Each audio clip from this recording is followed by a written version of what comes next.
আসসালামু আলাইকুম। বন্যা কবলিত মানুষের পাশে দাঁড়াতে এবং তাদের সচেতন করতে আমাদের এই ক্ষুদ্র প্রয়াস। আমরা সাঘাটা উপজেলার সাঘাটা ইউনিয়নের ভিডিপি সদস্যবৃন্দ নদীপথে নৌকায় করে ছুটে গিয়েছি দুর্গত এলাকায়। মাইকিংয়ের মাধ্যমে বানভাসী মানুষকে বিভিন্ন বিষয়ে সতর্ক ও সচেতন করার চেষ্টা করেছি। যে কোনো দুর্যোগে মানুষের সুরক্ষায় ভিডিপি সদস্য আমরা সবসময় প্রস্তুত। আসসালামু আলাইকুম। এই মুহূর্তে নদীতে বন্যার পানি বিপদসীমার উপর দিয়ে অতিবাহিত হচ্ছে। আপনারা বিশেষ করে আপনাদের ছোট বাচ্চাদের নদীর আশেপাশে আসতে দেবেন না এবং আপনারা এই নদীর ময়লা পানিতে চলাফেরা করবেন না। এই নদীর ময়লা পানিতে যদি আপনারা হাঁটাচলা করেন বিভিন্ন প্রকার চর্মরোগ, ডায়রিয়া, কলেরিয়া, জন্ডিস, হেপাটাইটিস এসব রোগে আক্রান্ত হতে পারেন।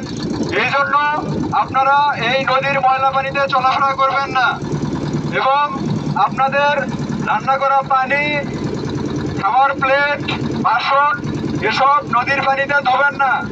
বিশুদ্ধ পানি দিয়ে আপনারা সবসময় পরিষ্কার করবেন এবং গর্ভবতী মাদের নদীর পানি বিপদসীমার উপরে ওঠার আগেই আপনারা নিরাপদ স্থানে গর্ভবতী মাকে রেখে আসবেন এবং আপনারা আপনাদের শুকনো খাবার সঞ্চয় করে রাখবেন।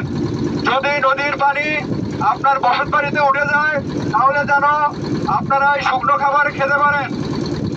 আপনারা সব সময় রাত দিন 24 ঘন্টা সচেতন থাকবেন। আপনাদের সেবায় আমরা ভিডিপির সদস্যরা সর্বত্র নিয়োজিত আছি।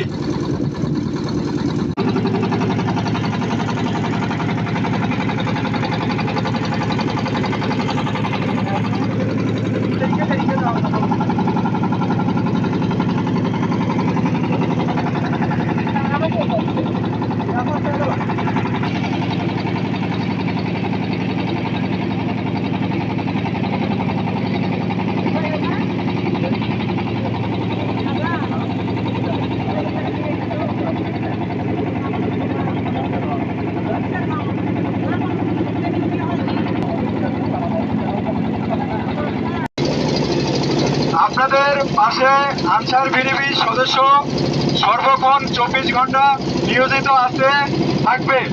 এই নদীর পানি বিপদসীমার উপরে অতিবাহিত হলে আনসার সদস্যরা সর্বক্ষণ অসহায় মানুষদের পাশে আছে থাকবে সবসময়।